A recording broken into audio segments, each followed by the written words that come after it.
Salam hebat profesional dimanapun Anda berada di planet bumi ini. Pada kesempatan ini kita akan membicarakan tentang tahapan yang kelima dalam membuat suatu kebijakan. Karena tahapan pertama sampai tahapan keempat kita telah lalui. Tahapan pertama itu identifikasi, tahapan kedua itu agenda setting, tahapan ketiga itu adanya formulasi, tahapan keempat itu adanya legitimasi, dan tahapan kelima ini adalah implementasi. Bagaimana kita mengimplementasikan dari suatu kebijakan. Nah, perlu para profesional mengetahui bahwa dari sekian tahapan dalam membuat suatu kebijakan publik, yaitu 6 tahapan. Tahapan implementasi inilah biasanya agak sulit dibanding tahapan-tahapan yang lainnya. Karena pada tahapan ini kita sudah berinteraksi dengan publik, dengan masyarakat dalam proses pelaksanaan dari suatu kebijakan publik itu. Karena ada yang mendukung, ada tentu juga sebagian masyarakat yang kurang setuju atau tidak mendukung dari kebijakan itu. Namun sebelum saya terlalu jauh menjelaskan tentang public implementation itu atau implementasi dari suatu kebijakan itu, saya mencoba mengambil suatu analogi berpikir lagi supaya para profesional dimanapun Anda berada akan lebih mengerti tentang implementasi kebijakan itu. Analoginya kita ambil lagi di bidang kesehatan, di diri kita itu. Tadi kita bicara soal dokter dan pasiennya.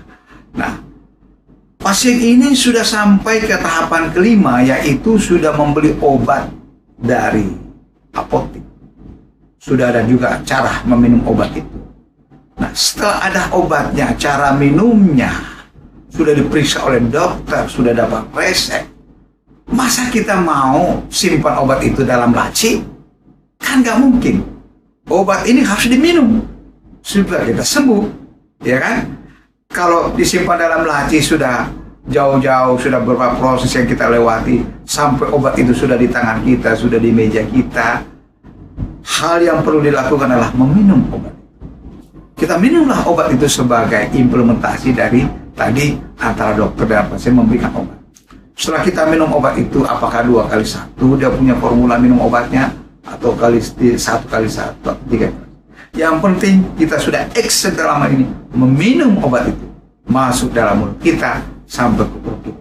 Ini adalah suatu implementasi dari tadi dokter dan pasiennya dalam hal untuk mencari obat yang cocok dengan penyakit yang diderita oleh sang pasien. Moga-moga dengan obat itu pasiennya akan sembuh. Saya akan mencoba membawa ke masyarakat pada para profesional dimanapun Anda berada. Nah, tadi implementasi minum obat kita semua. Bagaimana implementasi kebijakan di dalam masyarakat? Kebijakan itu sudah diteken, kebijakan itu sudah ditanda tangan, sudah melalui suatu formulasi, sudah melalui suatu agenda setting, sudah melalui suatu identifikasi. Tahapan yang kelima ini adalah action, atau kita harus laksanakan kebijakan itu, ya, di masyarakat. Nah, pada saat kita action dalam suatu kebijakan, kita melaksanakannya. Disinilah yang saya tadi katakan, tidak semudah dengan yang lain. Karena pada tahapan ini kita sudah ada interaksi pada masyarakat. Nah, kita harapkan setelah kebijakan keluar pada implementasi kebijakan, hal yang paling sangat ditunggu oleh para pembuat kebijakan adalah diterimanya kebijakan itu oleh masyarakat. Keluar suatu kebijakan tentang bagaimana tata tertib menggunakan jalan raya misalnya, bagaimana tata tertib menggunakan jasa keuangan misalnya, bagaimana tata tertib di sekolah, tata tertib di pemerintahan, tata kelola suatu pemerintahan, sehingga semua implementasi kebijakan itu jangan melanggar, jangan kita langgar dalam. Karena begitu kita salah implementasi bisa berdampak kepada kita. Ya, apakah berdampak hukum, apakah berdampak politik, atau berdampak justru keselamatan jiwa kita. Bisa berbentuk kriminal.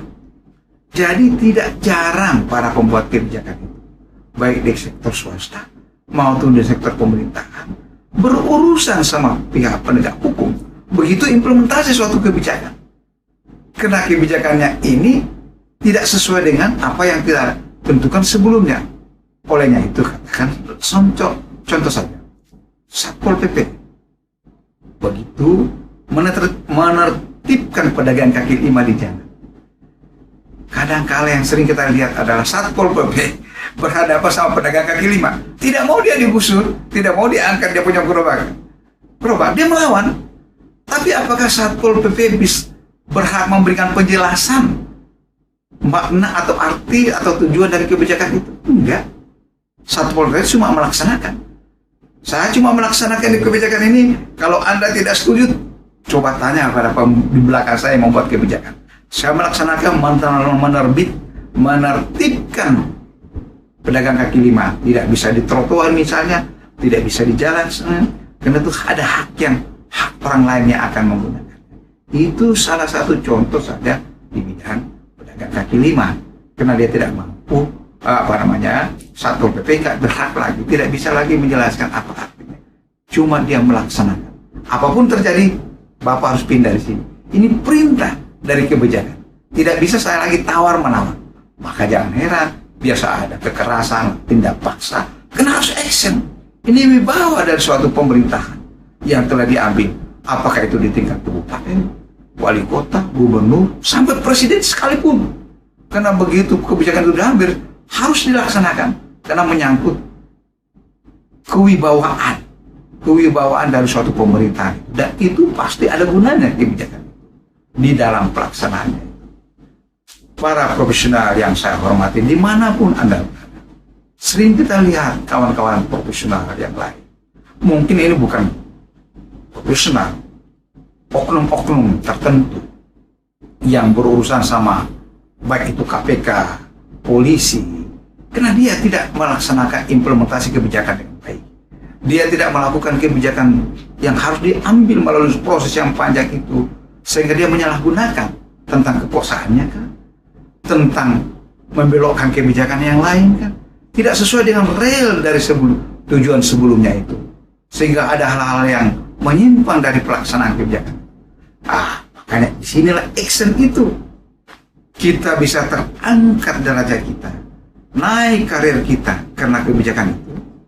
Tapi jangan salah, bisa kita juga turun derajat kita, berurusan sama KPK, berurusan sama polisi, berurusan sama penegak hukum lainnya, karena kita salah dalam implementasi kebijakan itu. Jangan sampai kita salah dalam pelaksanaan. Laksanakanlah kebijakan itu sesuai dengan proses tahapan yang telah diambil tadi, mulai dari identifikasinya, agenda settingnya, mulai sampai kepada formulasinya, legitimasinya, yang kelima ini implementasinya. Laksanakan kebijakan itu, laksanakan kebijakan itu sesuai yang telah kita atur di atas. Persoalan di manapun, baik itu di Indonesia maupun negara lain, biasa di atas kertas bagus, tapi begitu pada tahapan implementasinya kok nggak jalan. Kenapa nggak jalan? Karena konsistensi, komitmen dari pembuat kebijakan itu tidak melaksanakan sebetul-betulnya.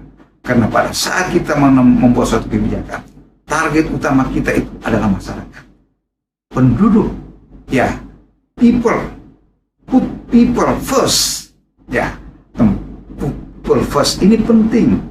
Tempatkanlah rakyat atau masyarakat di atas segala-galanya. Tempatkan masyarakat, kepentingan masyarakat di atas kepentingan kelompok, apalagi kepentingan pribadi.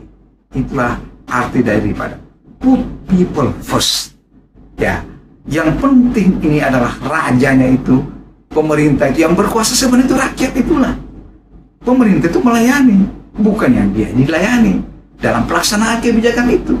Jangan kita yang mau dilayani, tapi kita harus memberikan pelayanan yang baik kepada masyarakat.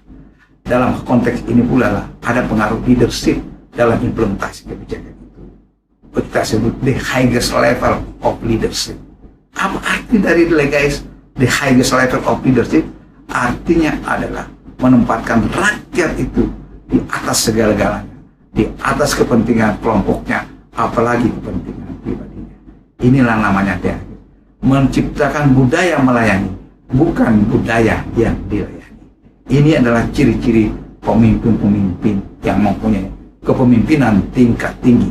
Dan disinilah arti dari implementasi kebijakan itu. Salam hebat profesional.